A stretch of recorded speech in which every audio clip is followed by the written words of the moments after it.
Regardless of which B2B vertical you find yourself in, we can all agree that getting new customers to hit your financial goals is imperative. That said, we know that many traditional methods and tactics are no longer effective, which means that we need to get more creative about customer acquisition. So, how can you go about doing that, and what role do B2B marketers have to play? Welcome to this episode of the B2B Marketers on a Mission podcast, and I'm your host, Christian Klepp. Today, I'll be talking to Brook Shepard, who will be answering this question. He's the founder and CEO of Mason Interactive, where data, design, and strategy work together. Find out more about what this B2B marketer's mission is. I'm going to say, Brook Shepard, welcome to the show, sir. Thank you, sir. Thanks for having me. Really looking forward to this conversation, Brook, because, man, this is not just pertinent to B2B marketers. I think this is just highly relevant to businesses everywhere. So if you don't mind, we'll just get started, hop right to it, right? Let's do it. So you, sir, are on a mission to help businesses grow through paid social, paid search, social media, SEO, email, and beyond. But for this conversation, I'm going to say we need to zero in on a topic that I think has become part of your professional mission, and that's how to think creatively and get new customers in B2B. So you mentioned something, just for context for the audience, you mentioned something to me during our pre-interview call, and it kind of stuck. It's less about the technology you have, and it's about how you're getting new customers to hit your financial goals. So here comes the question. Why do you think so many B2B marketers obsess over the shiny object instead of focusing on how they can help reach new customers? The short answer is I think it's easy to focus on a new fun toy. I have another theory about that, which is that if you're buying a piece of software, you're saying to yourself, this technology is going to help me and help make me better. Whereas if you're buying a consultant or like hiring me, I think you're saying to yourself, wow, this person knows something I don't know. And I think that's probably harder. I think it's probably a harder position for myself and for anyone, I think, to be in. Which is to say, just to recast that, it's easier to buy the object than it is to have to acknowledge that you want to listen to someone else's advice, because the object is a shiny new toy that may work very, very well and may transform your business. Certainly, there's technologies we onboard that work really well. But yes, people definitely get distracted by 6-month-long integrations of shiny objects. And what do you think a lot of these companies, not regardless of whether it's the B2B marketers themselves or the companies they're in, why do you think that they resort to, I guess, I'm not going to say tried and tested, because they were tried at some point. Now they're just like slowly becoming irrelevant. But why are they still defaulting to these old tactics instead of thinking creatively? Yeah, that's a great question. I was talking yesterday to he didn't describe himself as private equity, as a financier who I was really jealous of the situation he was in, because the way the way his company works is he takes positions in businesses, and he might buy 30% of your company or 20 or 80%, but he buys a piece of your business and then he owns part of it, and then he's on the board and you sort of have to listen to him because he owns part of the company. And his joke was, no, they don't always listen to me at all. And I was talking about the difference between that and working at an agency where people don't always listen to us and follow our own advice, which is I think we're going to get more into this with some of the other questions we have ready. But I don't always know why they don't want to focus on what's worked before and focus on what's tried and true and iterate on it and make it better. I get the, I mean, there's a story once about once when I was selling advertising, I walked into a guy's office and he had a poster on the wall, and it was a poster of two armies from medieval times fighting, and a salesman was trying to sell one of the armies a machine gun, a Gatling gun, and the guy in charge of one of the armies said, "No, this was a cartoon on his wall. So no, I don't want to focus on anything. I can't be distracted by a salesman. I want to focus on the tried and true." Which was he was pointing out how silly it was, because if only he'd had a Gatling gun, this cartoon guy and this cartoon poster on this wall, this office, he would have won the battle. So you need a mix of both things, honestly. Yeah, no, absolutely. So on this topic of, thinking of new methods, creatively, unconventional, finding ways to get new customers, what are some of these key pitfalls you think marketers should avoid, and what should they be doing instead? I think the number one thing, and I've said this in other places, I think the number one thing that people need to focus on is how many new customers they want. And that's a little easier for B2B people to understand, but it's like just so far and away is the number one thing. If I ask someone that comes to our agency for help growing their business, and or my sales team's talking to them, one of the questions I like to ask is, because most people have revenue goals. Most people have an idea of they want to be up 30%, or they want to get to 5 million, or they want to get to 20 million, or they want to increase. Most people have goals like that. But if you ask someone the follow-up question, which is, let's say they want to get from 5 million to $30 million in 5 years, that's great. How many of those are going to come from new customers? And if someone can answer that, I know that I'm dealing with someone who's thought with some diligence and perspicacity about their business. And not everyone can. Not everyone can think about that. It's easier sometimes to talk about upselling existing clients, which is important, or reselling old clients, which is also important. But I think really the key thing for when you're thinking about growing your business is how many new customers do you need to get to where you're going to want to go. Yeah, no, that's absolutely right. And I'm gonna throw this additional like follow-up question in there for you, Brooke, because it is 2025, but how much of a role do you think AI plays in all of this? A lot. the Short answer, the yeah. so Mhm. Well, but let's talk about B2B. Yeah. So there was an article. There was an article in The Economist, and the article was something along the lines of,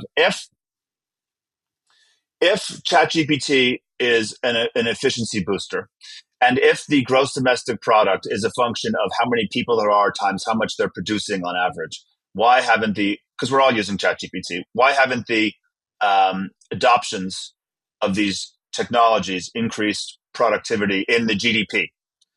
And my answer to that is, I don't know this, I'm not an economist, but my answer to that is as follows.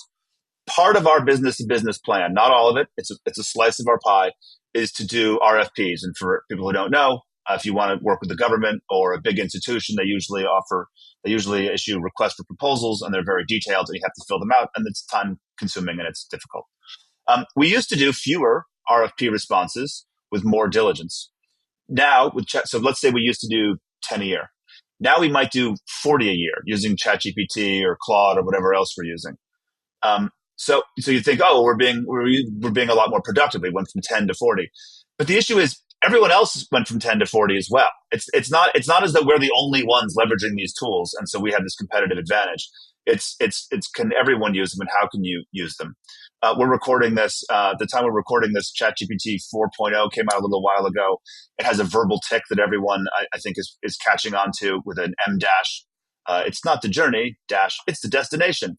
So you have to see those things floating around. But so it's heavily integrated into our process as an agency in terms of making ourselves more efficient. And we use it all the time. And certainly it's helping us produce more creative more quickly. Certainly it's helping us analyze things more quickly. It's not giving us ideas yet. So far the ideas are still coming from us. So that's my answer about that is it's making us more productive, but we're being more productive at the same rate everyone else is. So it's not like a net increase in our output, I don't think, in terms of our economic output as a business. Does that track? Am I making sense there? Yep. Absolutely. I just wanted to go back to something you said earlier, because you were talking about like how you have these conversations with clients about like what are the revenue goals and where do they want to be. Those that have done their due diligence or have thought this through, well, they demonstrate that in the way they answer that question. Just digging a little bit deeper, where do you see a lot of these? We can use your company as an example. In these conversations you're having with clients, where do you see them making the same mistake over and over again in terms of new customer acquisition?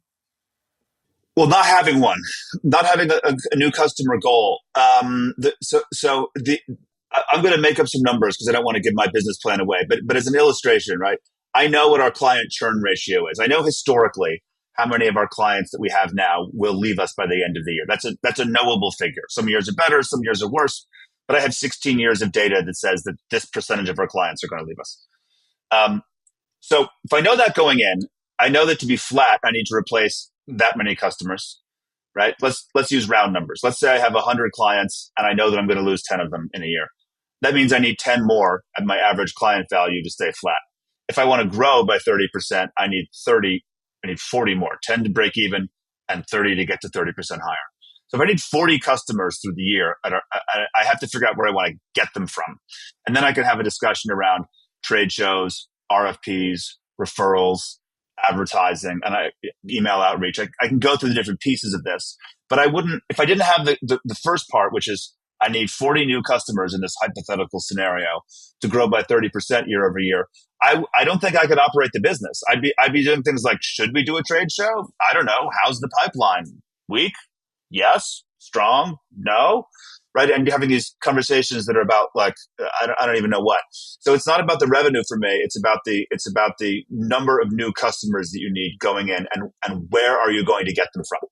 The other flip side of that we see a lot is this industry, the digital advertising industry, changes so quickly that skills get outdated very quickly. And my skills in some places are outdated. I was at one point a hot gun, hired hand Google account manager. I'm sure I could get back there, but my skills are out of date. I am no longer really super great at that. And I have people that are, right? So the company has a whole ecosystem built around that, and they're better at it, and they spend more time on it, and they think about it more than I do. But a lot of people don't want to hear that. And so you'll get people that will come into the ecosystem with outdated ideas about how to be marketing their businesses. The big one lately is they'll be thinking about niche audiences in Meta. Because 4 years ago, you could target, I don't know, 49-year-old dads who live in Brooklyn like me differently than you could target 42-year-old dads who live in lower Manhattan like my friend. And you could have different audiences and different creative and different ideal customer profiles and go after these people differently. And you don't anymore. Now they're all put into broad targeting, and the creative is what drives the results to a large degree. So that's a big one, actually. Like my biggest thing is you have to know how many not your revenue goals, because everyone has those, but how many new customers you need to get to your new revenue goals. And then the subset answer is, a lot of people are looking at outdated methods of advertising where they're focusing on things that just aren't impactful anymore, and they don't want to listen to anyone else's advice about stuff. Yeah. The era of Mad Men, unfortunately, has come to pass. Yeah. Sorry, Don Draper. Like, he'll be okay. All right. So break it down for us then. So from your experience, how can B2B marketers think creatively to reach new people, and walk us through those steps they need to take to help sales generate better, more qualified leads? And you've talked to us about some of this stuff already. Yeah, I'm gonna repeat some of it because I try to keep it simple, and I think it's worth just going into it. It's knowing how many, being honest about your revenue goals is the first thing. Most people have those. More is not a goal, by the way, but growing by 30% is a goal. Growing by 10% is a goal. Growing by $1 million, having a specific goal is the very first thing. Then being honest with yourself about what's going to happen to your business if you don't get any new customers. If you only focus on existing customers, you're going to be more profitable in the short term. You're going to not have to worry about sales outreach. You're not going to spend your time doing that, but you're probably not going to be growing as much over time if you're only focusing on existing customers, probably. So set a revenue goal that's specific. Back into, in an honest way, how many of your existing clients are going to leave over the next year. And your business might be a business where 100% of the people leave, or it might be a business where 90% of the people, where 10% of the people leave, and you've got a very sticky business. But whatever the number is, know it. And then find out how many new customers you need to grow to hit your targets based on your churn ratio. And I listened to a bunch of your episodes. I listened to most of the ones I could recently. And you had a guy on a few weeks ago talking about HubSpot. You need some way to track things, and HubSpot's a great way to do it. You can do it in Salesforce. If you're smaller, you can do it with a spreadsheet. But at some point, you need some CRM software to track. So in my hypothetical example of I have 100 clients, I know I'm going to lose 10. I want to grow by 30%. That means I need 10 to get back to zero, and I need 30 more to grow to 30%. Then I need to know my closing ratio. So let's say if I want 40 customers, that my closing ratio is 10%. I'm using these round numbers to make it easy. Okay, that means I need 40 customers. That means I need 400 sales qualified leads to get. And just saying that out loud and having consensus across the organization with your sales team and the marketing team and the operation team and how that's going to work. How are you going to staff up when you get these new clients in over the course of the year, and just developing consensus around that and everyone being on the same page. And so, okay, now I need 400 sales qualified leads this year. Where am I going to get them? And then taking a look at HubSpot where you got them last year, and that's probably a good starting point. I think there's some issues with the attribution in HubSpot and Triple Whale and Glue and all these things, but so I think there's some fuzz in the way you can get to those numbers. But it's set a financial goal, find out how many new customers you need once you're honest with yourself about your churn ratio, find out what your closing ratio is so you can back into how many leads you need and decide where you're going to get them from. And it's not everyone does that. There's a lot of like, I'm hoping for growth this year. So yeah, anyway, that's sort of didactic, but I believe that, and I've been doing this for 17 years, and it's the path we follow. Yeah. No, absolutely. I mean, all of the things you just said, like really resonated with me, and it's that whole and I find this to be true not just for smaller companies, even larger ones too. They get really busy, and because they're busy, they're like, okay, let's just park the whole new client acquisition, right? And it's such a dangerous thing to do, right?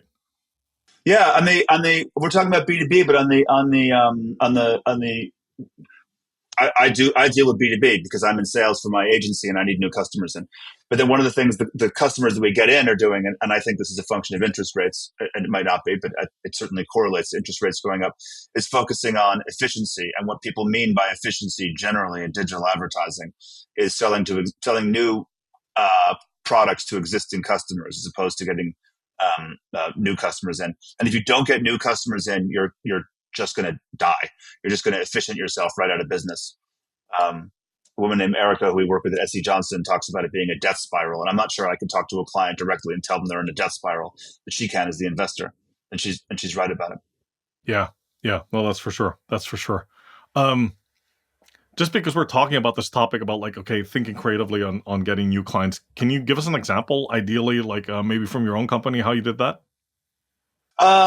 Well, for our business, case studies work well because people want to see that things they've done, that you've done things for other people that are like them. That can be a little bit of a double-edged sword because sometimes people want exclusivity, right? And then you get like, I only want to deal with people that sell pens. Do you have a selling pen case study? Yes. And that's great. Or someone could say, well, I only want to be the only pen company you have. I don't want anyone who's ever sold pen before. But case studies work really, really well.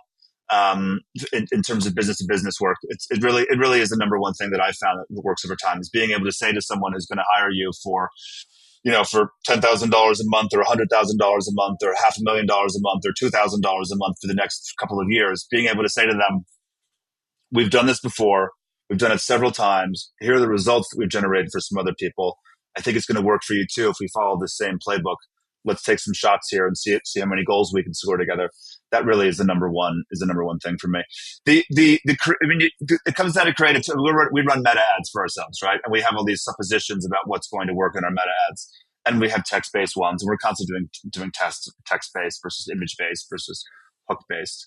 But it's really always about self-assessing and proving to people that you can do what they want you to do. If you walk in the door with a case, if you're a makeup company and you call Mace Interactive, we can send you 5 makeup case studies, of which I presume they've read on our website before they call us. But lets them know, hey, these guys can do this. They've been in business for 16 or 17 years, and they've got a lot of track record for this. And it's less about focusing on the widgets and the offering. So we have a tech stack, right? Like we've invested in our tech stack at Mason, and we talk about it during the sales process. But I fundamentally believe that people, and it's part of it, people like it. We have things that if you hire us, you can get that would cost you 20 times as much. If you got them on your own, you get that for free or it's built in. That's all true. But I think what people are buying is the benefit of growing their business and the experience of having worked with us. I think focusing on the benefit is what always works for us as opposed to the, I can talk about our tenure and I can talk about that we have $1 billion managed and these are true. And I can talk about our tech stack and it's great. It's expensive and it works well for clients. But I think those are not as important as the overall putting them together and saying, this is our history of driving results. The benefit of hiring us is that you're going to get these results as opposed to listing the features that we have. 3 offices, a tech stack, this much experience. I think people care much more about the benefit of hiring us than the individual components. Generally, there are certainly people that want to focus in on the products of hiring us or anyone else, but generally it's about the benefits. That right there, what you've described, that's the perfect example of like you're looking at it from the customer's lens, right? Like if I'm the potential customer looking at you, and are you the right service provider or company or whatnot? The right fit for us versus flipping it the other way around and like, look how awesome we are. Look how many awards we won. Yeah. Yeah, Right. yeah. And the corollary to that is what we talk about as the brand Yeah. prison. So we have a lot of fashion clients. We have about half of our clients are schools, and about half of our clients are fashion brands. And people say why, and it's probably because those are two things I like. Education is a unifying force and an edifying force in this country and others. Our education systems, our higher education system, is a thing to be proud of and makes us a source of light for people around the globe. And I like nice clothes, and both those things can happen at the same time. But so clients come to us for help with those things, and sometimes they'll say, "I don't want to try new approaches. I don't want to try new creative because it's not on brand." And I understand that. I understand wanting to be on brand. But if you're focusing so much on your brand that you can't get the word out, no one's seeing you, and you're in your own brand prison. We have a client that sells. How do I say this? We have a subscription-based client that sells a unique feature. Let's call it mopeds, and they have a great feature, a great way to buy a moped for cheap. And their ads don't say get a good moped for cheap. Their ads say something about like the nature of the company and how it was founded, and I understand their desire to do that. I really do, and I'm not against it. But I've really got to push them to get out of their own brand prison because they are in a brand prison. This client of their own making of focusing on the brand of their scooters and and their mopeds and how they function.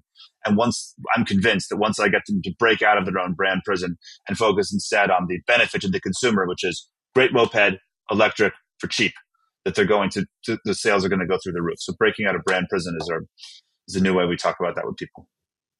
There seem to be a lot of companies, at least also in my experience, that are trapped in that prison. And Yeah, it's a steep hill to climb with them that they just somehow can't break out of it, even if they wanted to, right? yeah, and it's an interesting thing. And again, I'm not complaining about this. I'm sure I do this in my own life, in my own ways. So I don't want to sound snooty about this, but like when you hire an agency, if the agency is credible, the people probably found that it came from a consultancy or another agency. My senior team, my vice president of operations, our head of SEO, our senior strategists, our client facing directors, and down.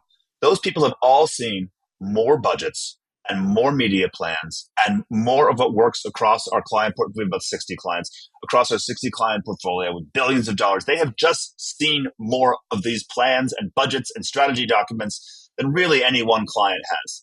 And maybe our analysts aren't used to looking at that the same way a vice president is, but they've all seen it. We've all talked about it, and then clients will come in and they'll say, "Here's my plan. What do you think?" And it's a challenge. It's a challenge to talk to clients and find a way to convey to them that you should listen to us more. We see more plans than you, and here's where this isn't going to work. I'll give you an example. One client came in, smart client. That guy went to Wharton, raised money, started a product, was taking off, and he had a financial model going through it forward 4 years, and his conversion rate, the rate at which in his model, the rate at which people landed on his website and then bought the product. I'm going to make up the number. Let's say it was at 1%. It wasn't. Let's say it's 1%. He had a fixed formula for his conversion rate increasing each quarter. Let's say it would increase 10% a quarter, which is a great goal. It's a great goal to be optimizing your website and your creative and your pricing structure and all these things to focus on getting an increase in conversion rate. That's a big win. He's right to focus on it. But your conversion rate is not going to compound at 10% better each quarter in perpetuity. It's not going to happen because eventually, if you do that math, you're going to have a 400 million% conversion rate, which is not how math works. So I said to the guy when I was talking to him, I said, "I really like your plan. There are parts of it that are so sophisticated I've never seen before. Thank you. I've learned something from this. It's really great. You asked me what I thought about it. All that's true. Also, here's one thing as a point of sort of developmental criticism that I might offer for you, sort of forward-looking ideas. Having been through this ringer a bunch of times, I think maybe we should take a look at the conversion rate that you have hard-coded as increasing by 10% a quarter and look maybe historically what some other benchmarks are across the portfolio." And that Christian is as delicate a way as I can say that. And Oh this yeah, client I said, can no, tell I you're kind think of. I know. the guy was like, no, we're gonna go with our Mm, math. mhm. Okay. So like I find it interesting when if you hire an architect, maybe you give them an opinion on where you want the stairs, but ultimately the architect tells you need to improve the foundation. You could probably listen to the architect and not decide you're going to do it. Probably listen to the dentist when they tell you need your teeth cleaned, not say I've got teeth and I don't agree with you. So such is life. Yeah, I mean that formula. In theory, that sounds wonderful, but to your point, in application, there's just no way that that is going to work. That is correct. That is totally correct. But it's Hmm. fun, and that guy's very successful, Right. and he's doing great. So Okay. yeah, I mean, Okay. Fantastic. yeah. Fantastic. All right, my friend. We get to the point in the conversation where we're talking about actionable tips. And man, you've given us plenty already. But let's just assume there's somebody out there that's listening to this interview between you and I, and you want them to A, take your advice, B, act on it right now, not in 12 months, like right now. What are 3 to 5 things you would tell them to do? The first thing is, I realize this sounds self-serving coming from an agency guy. The first thing I would do is I would ask my agency what they would do if they were in my shoes and listen to them. Not do whatever they say. I wouldn't do whatever I say, but I really would sit down and say, "Hey, I've hired you for a fee. You've seen a lot of stuff. What would you do if you were in my chair and you had full control?" That's the first thing I would do. The second thing, and these aren't the next thing I would do if in terms of actionable steps is again figure out your churn ratio, right? Figure out your churn ratio. Figure out how many customers you're going to lose. This, and it might be you might have a very sticky product, you might have a not sticky product, but there's some number. Find out what that number is for your planning, and then set new customer goals. That's the third one, right? Is new customer goals. The fourth one would be to look at your last 3 or 4 deals that you've closed and ask yourself in an honest way why they closed and what the real trigger was. I think it's worth. Most of us use Otter or Fireflies in our notes now. It's worth listening to those things again, or using AI to look at those things and parse it through and say like, what do you? It might just have been price. It might have been the way you smiled that day, but it might have been the sophisticated way you packaged the client's response to the client's needs. But it's worth really thinking about that. Um, and then the last thing is when you're focusing on creative, make sure you're focusing on the customer on the benefit of the customer. Get new customer goals, figure your churn ratio out, listen to your agency. Don't have to do everything they say, but listen to them. Focus on creative focuses on the feature of your on the benefit of your product, not the features are the main ones. I think I forgot one when I recapped that, but I think we got it. Looking at the last 3 to 4 deals, yes, Yes, yeah, thank you. yeah, yeah, Yes, yeah, in an honest way. yeah, Yeah, yeah. yeah. So Thanks. why did they close? Or yeah, and then what was it? What was it that helped close that deal? Right? What was the no brainer there? Things of that Right. nature. Okay, okay, Yeah. fantastic advice. Now here comes the next question, which I always call the love it or hate it question. But at some point, man, at some point, you're gonna have to show somebody that this stuff is working. We are making progress. So metrics, right? So are there any particular metrics that you think B2B marketers should be paying attention to? Yeah, sales. I had a conversation with a very sophisticated woman who worked at Expedia and now is a CMO, one of our clients, and I learned something from her. This isn't groundbreaking, but the way she talked about it was so sophisticated and smart, and she packaged it in a way that made me think about it differently. What she talked about was de-averaging your metrics, because a lot of times if you're in house, and I think from your listenership, I think maybe there's some people listening that work in house in the marketing team, or maybe they're starting their careers and they're reporting to a marketing director. If that's true and you're listening to this, I'm sure that your boss is going to ask you a question like, say something like, "I'll do more if it works. If the ROI is there, I'll keep spending. What should I do next?" And that's not really fair for you or anyone at any point in their career, because that's a little bit like saying if I look like Daniel Craig in James Bond, I'm built like that. If I go to the gym one day and I look like Daniel Craig, I'll go back again to the gym the second day. Which is not how it works. You have to eat nothing but chicken for 6 months and go to the gym every day to begin to approach that. It's worth sort of thinking about that. And the way this person who was a CMO worked at Expedia and is now a CMO of our client talked about was de-averaging your metrics. The top of the funnel ads are not supposed to have the same ROI as the bottom of the funnel ads. You're allowed, your boss is allowed, you are allowed, I'm allowed, we're all allowed to say, I need to operate at a certain ROAS or ROI or efficiency metric. That's great. But there's things in that funnel that in your advertising stack that might not be held to those same metrics as long as the aggregate is still there. That should be judged in different ways. So let's just look at that. Let's say you have two campaigns that are live. One is about reach for new customers, and one is about remarketing. I'm making these numbers up. The reach customer has one ROI, and the remarketing has a 5 ROI. And your boss says, I want to be at a 4 ROI. Anything below 4, cut. It might be an easy temptation to say, well, let's cut the reach campaign that's at a 1 ROI. My boss wanted to be 4. The remarketing is at 5. If I turn that one off, my numbers are better. My boss is going to like it. I think it's the wrong way to look at it. The right way to look at it is to average those two things together and see together, are they still averaging to the 4 the boss or the marketing team or me wants to be at or the client wants to be at. And then judge those top of the funnel campaigns by different metrics. You shouldn't judge an introduction campaign by the same last touch, did they buy it, as a meta remarketing. You should be looking at reach, you should be looking at frequency, you should be looking at CPM, you should be looking at the percentage of new users. There's all sorts of things that you can look at there that are different. To get mad at a reach campaign for not producing return on investment immediately is like getting mad at a squirrel for not swimming as far as a fish can swim. It doesn't track. They do different things. Absolutely. Sorry, I get my high horse a little bit, but that's the way I think about it. All good. No, and they should be treated differently. They should be measured differently. Absolutely. Oh, by the way, I caught that. Like you, the way you pronounce Daniel Craig, right? Because I think he was on the Stephen Colbert show and he roasted Stephen Colbert for saying Daniel Craig. I remember that, actually. Yes, I remember that. Yeah, I remember that. Yeah. I'm sorry, I'm just doing it the way. That's a little outdated as a reference, but I do use it with people still. It's like if the ROI is there, I'll do it. Well, that's not how this works. Like you think Coca-Cola has an immediate ROI on Super Bowl commercials? Right. That's not how they're looking at it. Right. They're looking at it as how many people they get into. Anyway, exactly. Yeah. It kind of sounds like you're on your soapbox, but just stay up there a little bit longer, just for this next question. All right.